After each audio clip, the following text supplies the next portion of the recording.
Hi and welcome to Tran TV. My name is Ed Miles. I'm going to be talking through the RUKKA 3-finger Gore-Tex glove.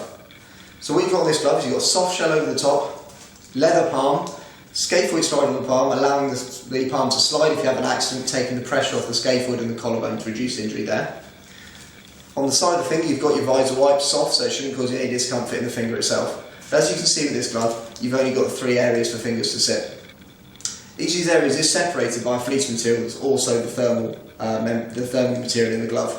Below that you've got your Gore-Tex, so it is a waterproof, windproof and breathable and durable product. Talking about the durability, you've got a 2-year warranty with these gloves, as with all RUKKA gloves.